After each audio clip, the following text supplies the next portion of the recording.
Overclockers, my name's Bryony and welcome to another episode of BIOS Update, where I bring you 6 of the biggest and best gaming and PC tech stories. If you're enjoying the series, please remember to subscribe, and let's get into this week's news all about a huge new GPU launch, new AMD APUs, some unfortunate gaming cancellations, everyone's favourite new game, an exciting giveaway, and a very special announcement. So let's get into it. Kicking things off with the gaming chapter, and there has been a lot of bad news coming from game developers as of late, with cancellations and layoffs affecting thousands of employees across many different publishers and studios. Microsoft recently laid off 1,900 employees in its gaming divisions. The cuts primarily hit staff at Activision Blizzard, which Microsoft acquired in October for $68 billion. One of the main games cancelled was Blizzard's unnamed survival game that had already been in development for over 6 years and actually received plenty of praise from Blizzard employees who tried early gameplay. It would have actually been its first new IP since Overwatch in 2016. Another huge game cancellation and swathe of layoffs happened at Embracer Group, who cancelled an in-development Deus Ex game that Eidos Montreal was working on. The game was reportedly in pre-production for 2 years, and it was set to enter production later this year. The cancellation comes not long after the group, who owns 129 different game development studios, laid off nearly 5% of its workforce after it failed to secure a $2 billion deal. Riot Games also announced it is refocusing on fewer high-impact projects to move us towards a more sustainable future, which means eliminating roles for over 500 people globally, or about 11% of its total workforce. Riot said this restructuring is due to going back to putting games at the centre of everything we do. It's likely that quite a few ambitious projects have been cancelled behind the scenes, so Riot can focus on its main IPs, League of Legends, Valorant, Teamfight Tactics, and Wild Rift. It's such a shame that so many people are losing their jobs. Maybe these sudden layoffs are the result of studios growing too quickly during the pandemic and people are spending less money on games during the cost of living crisis. Or maybe we're actually going to be seeing the first effects of AI on the gaming industry as people are replaced with generative software. Only time will tell, so let me know your thoughts in the comments below. Our next story is on the opposite end of the spectrum. We have a game that is a huge success, Palworld. I haven't been this hooked on a new game in years, and it seems millions of gamers feel the same way, with the title nicknamed Pokemon with Guns breaking numerous records. Sales are great, and it's sold over 8 million copies on Steam in just 6 days, with I'm sure many more sales on Xbox and many more to come. People really love playing it too, with a Steam concurrent player count at over 2 million. Yes, that's 2 million gamers just on Steam at the same time. 95% of the 150,000 Steam reviews are positive, and then you've got Xbox Game Pass players to add to that. The game is still in early access too, with many updates and bug fixes to come. Pocket Pair recently unveiled its first content roadmap for Palworld, emphasising online play as its main focus.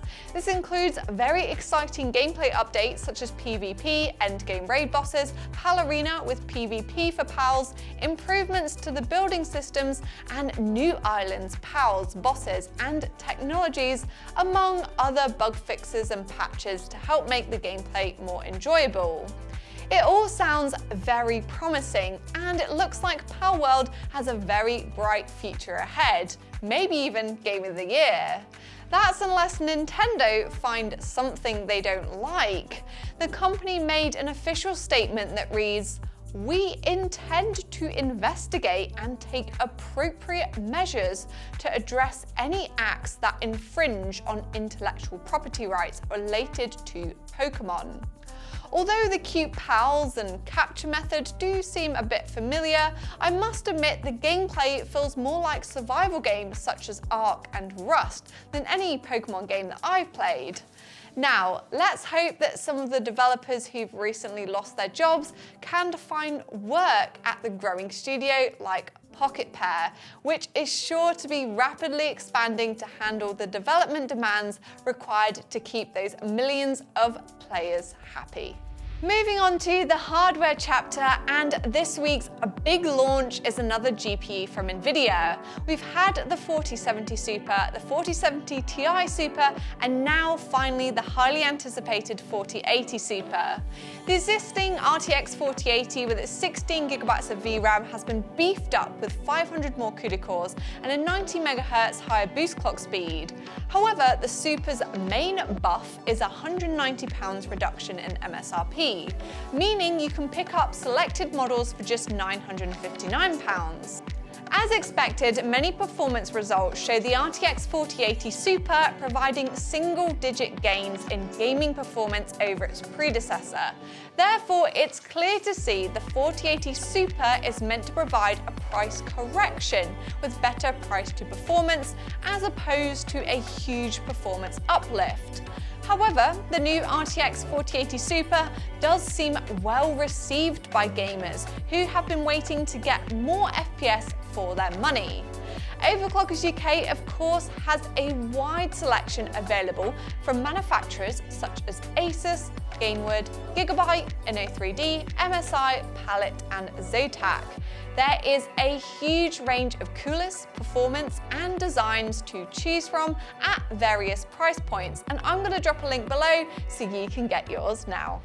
Our next hardware story this week comes from AMD, who earlier this week released a lineup of brand new APUs, ideal for PC builders on a budget. We did create a dedicated video if you're interested, so make sure to watch that for all of the in-depth info. Essentially, the flagship 8700G has 8 cores, 16 threads with a 5.1 GHz boost clock and 780M graphics. The 8600G has 6 cores, 12 threads, 5 GHz max boost with 760M graphics.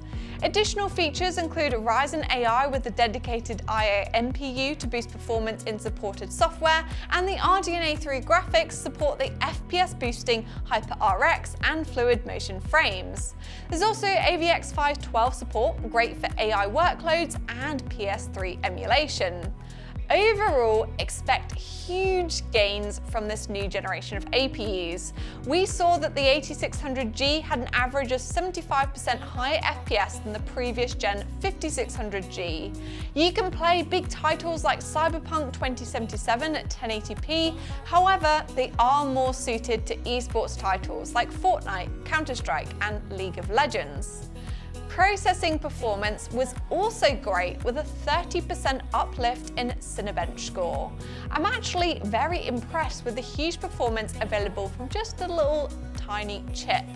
It's going to be ideal for a budget gaming PC, or if you're looking for a budget-friendly Photoshop or video editing PC, these are also a pretty good option, especially that 8700G with the 8 cores and 16 threads. These APUs are of course available on the Overclockers UK website, and I'm going to drop a link below if you're interested. And of course, remember to check out our dedicated video. Now on to our final chapter with an announcement from Overclockers UK. 2024 marks our 25th anniversary, which means we've got plenty happening this year to celebrate.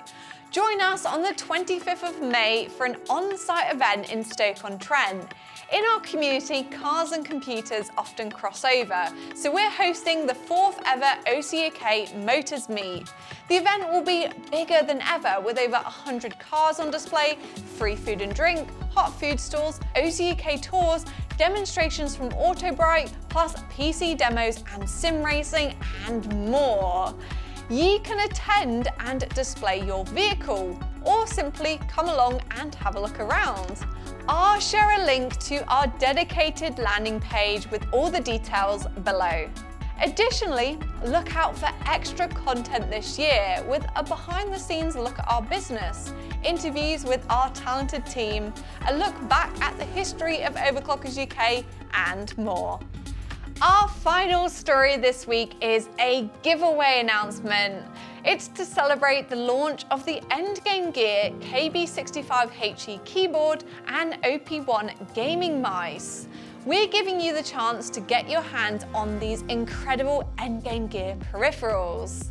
There are 3 prizes up for grabs in this competition, which are: first prize, an Endgame Gear OP1 8K optical gaming mouse, KB65HE 65% gaming keyboard, and an MPC 1200 Kujura 3XL gaming surface.